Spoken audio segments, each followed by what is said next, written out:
खबर सुल्तानपुर से है, जहां पर महिला पहलवान से जुड़े दुष्कर्म मामले में चर्चित हुए गोंडा की पूर्व सांसद बृजभूषण शरण सिंह ने आतंकवाद के लिए कांग्रेस सरकार को जिम्मेदार ठहराया। उन्होंने कहा कि पूर्व प्रधानमंत्री जवाहरलाल नेहरू जो कश्मीर में धारा 370 रूपी नफरत का बीज बोकर गए थे, उसमें आतंकवाद के फल अब पैदा हो रहे हैं। उन्होंने कहा कि प्रधानमंत्री मोदी और गृह मंत्री अमित शाह इसका सफाया करेंगे। आपको बता दें कि देश की चर्चित महिला पहलवान से दुष्कर्म मामले में जुड़े गोंडा के पूर्व सांसद बृजभूषण शरण सिंह शुक्रवार को सुल्तानपुर पहुंचे। हेलीकॉप्टर से उतरने पर उनका व्यापक स्वागत अभिनंदन पार्टी से जुड़े पदाधिकारी और कार्यकर्ताओं द्वारा किया गया। इसके पश्चात वो एक क्षत्रिय भवन सभागार में पहुंचे, जहां पर शिक्षकों की तरफ से आयोजित कार्यक्रम में उन्होंने मुख्य अतिथि के तौर पर हिस्सा लिया। माध्यमिक शिक्षक संघ के अधिवेशन के शुभारंभ के अवसर पर उन्होंने पार्टी द्वारा किए जा रहे हैं अच्छे कार्यों का बखान किया। इस दौरान कश्मीर के पहलगाम में आतंकवादी घटना पर भी उन्होंने कांग्रेस पार्टी को आड़े हाथ लिया। कहा कि पूर्व प्रधानमंत्री जवाहरलाल नेहरू द्वारा दिए गए बीज जो बोए गए थे, उसमें अब आतंकवाद के फल निकल रहे हैं।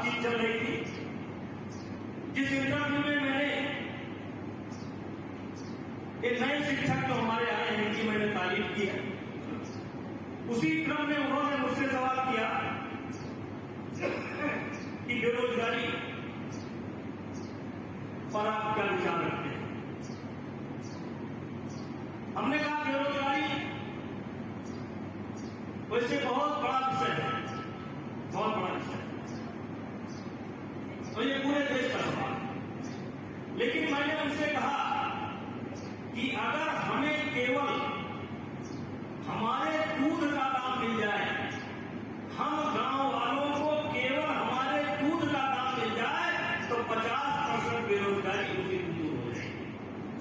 हम गेहूं की बात नहीं करते, हम सरसों की बात नहीं करते, केवल एक आइटम दूध।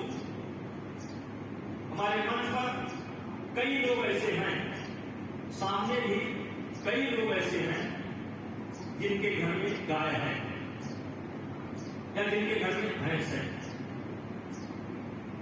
जिनके घर में गाय या भैंस है, गारंटी के साथ अगर उसकी लागत निकालिएगा तो 125 रुपया प्रति किलो दूध निकालने में किसान का खर्च होता है। आपका खर्च होगा तब 1 किलो मिलता है। सांसद जी, हाफिज सईद का कहना है कि यदि भारत ने पानी बंद किया तो वो भारत की सांसें बंद कर देगा, क्या कहना है इसको लेकर? ऐसे टुच्चों की बात जो है भारत नहीं सुनता है। ये टुच्चे हैं, इनकी कोई हैसियत नहीं है, छिपे छिपे घूम रहे हैं। और मोदी जी ने जो निर्णय लिया है, पूरा देश उसके साथ है और इसका खामियाजा इनको भोगना पड़ेगा। कल विपक्ष के साथ मीटिंग की, सरकार ने शायद माना भी है कि एक तरह की चूक हुई है। नहीं, ऐसा नहीं। विपक्ष के साथ मीटिंग हुई है, पूरे विपक्ष ने समर्थन दिया है कि या सरकार जो भी निर्णय लेगी, जो भी निर्णय लेगी, हम उसके साथ हैं। राजा भैया ने कहा कि वहाँ पर नहीं जाना चाहिए, टूरिस्टों को नहीं जाना चाहिए। ये उनका विचार है, ये उनका विचार है, उस पर हम कोई टिप्पणी नहीं करते। सांसद जी, हमारे देश के लोग कब तक इस तरह से शहीद होते रहेंगे? सेनाएं नेहरू जी से पूछना चाहिए कि ऐसा बीज बो करके गए हैं कि अभी तक फल दे रहा है।